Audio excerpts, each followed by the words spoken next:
Venezuela's president, Nicolas Maduro, is captured. And it really didn't take long for Trump to start redrawing the entire map. Almost immediately, his attention shifted to America's neighbors, calling them out one by one. First up, Colombia. Colombia is very sick too, run by a sick man who likes making cocaine and selling it to the United States. And he's not going to be doing it very long, let me tell you. So there will be an operation by the U.S.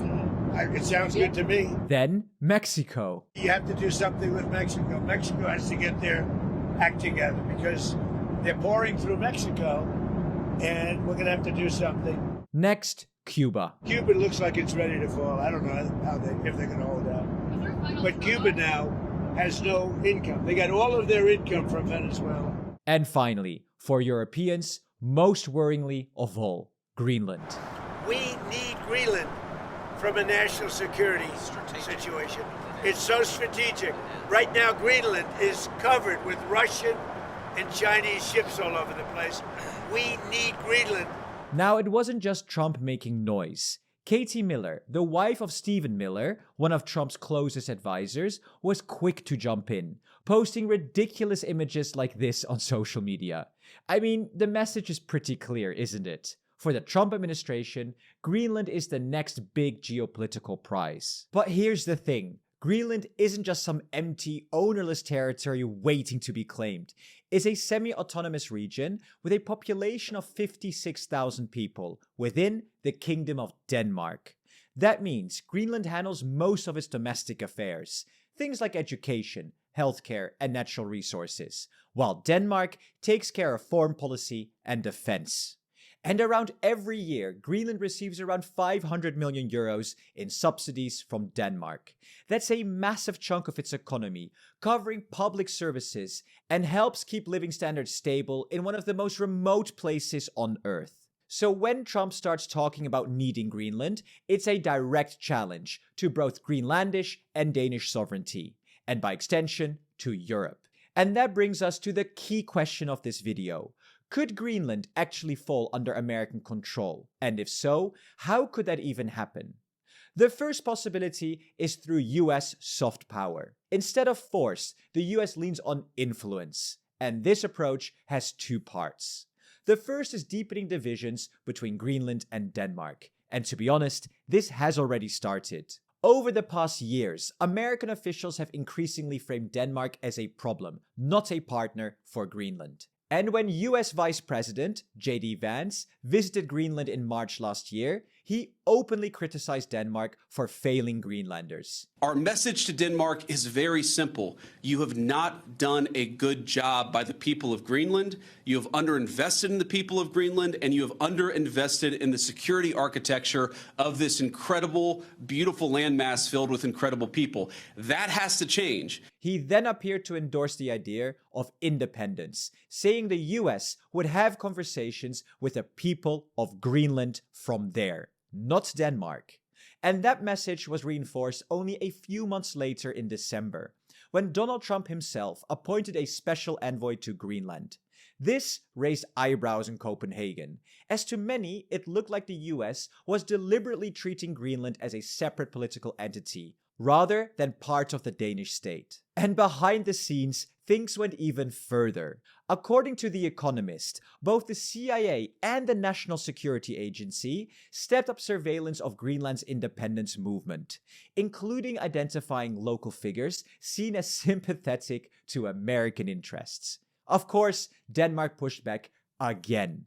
Last year alone, Danish authorities summoned US diplomats 3 times over allegations of spying campaigns inside of Greenland. And this brings us to the second part of this soft power approach, a big, shiny deal, with Donald Trump written all over it. Behind the scenes, American officials have discussed offering Greenland a compact of free association, or in short, COFA, a framework the US already uses with several small Pacific nations. And what this means is that under these agreements, the US gets wide military access, while the partner country receives generous financial support, security guarantees, and duty-free access to the American market. In other words, Greenland keeps its flag and its government, but Washington gets the strategic access it wants. Now, for this to work though, the US still has a way to go. Around 85% of Greenlanders say they're not interested in becoming a US territory or a US state. In fact, a clear majority say they would rather keep Danish citizenship than switch to American. And even on independence, there are limits. While many Greenlanders do support the idea of independence, a plurality say they don't want it if it means lower living standards. And then there's the biggest ouch for Washington. Around 60% of Greenlanders say they would actually support joining the EU, not the United States. But if soft power fails to move the needle, there is the more unlikely second possibility: US hard power, military intervention, and the potential annexation of Greenland. Now, I'm really no military expert, but this could potentially be done without a shot fired. It would likely start with Washington declaring a security emergency, framing Greenland as a weak spot, a place Denmark simply isn't able to defend properly anymore. And from there, the US already has a huge advantage: the Pitufik space base. That base could quietly become the operational hub. The next step would be control. The US could impose a no-fly zone over Greenland, backed by a naval presence that effectively seals off the island. Officially, this would all be about stability and preventing foreign interference. And at the same time, small, highly specialized units, like the Delta Force that captured Maduro in Venezuela, could move into Greenland and secure key infrastructure in and around Nuuk, including ports, communications, and government buildings, all framed as temporary defensive measures. Now, Denmark does have a military presence in Greenland. The Danish armed forces operate a handful of small installations across the island, including stations in the far north and east, a logistics hub in the southwest, and liaison units connected to Pitufik. Denmark also runs the Serious Dog Sled Patrol, which enforces sovereignty across the vast national park in northeast Greenland. But the reality is simple. These forces are designed for presence and surveillance, not for stopping a superpower. And in the event of a US military move, Denmark would have no realistic way to resist. So, with those two options on the table, the obvious question is, what has Europe actually done to stop all of this from happening? Well, first of all, there's been a lot of condemnation and solidarity. Europe's major powers moved very quickly to publicly back Greenland and Denmark in the dispute over the Arctic island. And in a joint statement, European leaders were blunt. Greenland belongs to its people. It was basically a direct rejection of Trump's plan for the territory. And Denmark's Prime Minister, Mette Frederiksen, went even further. Well, if the US chooses to attack another NATO country, then everything stops. She warned it would mean the end of NATO as we know it, and with it, the Western security system that's existed since the end of the Second World War. But Denmark hasn't just relied on words.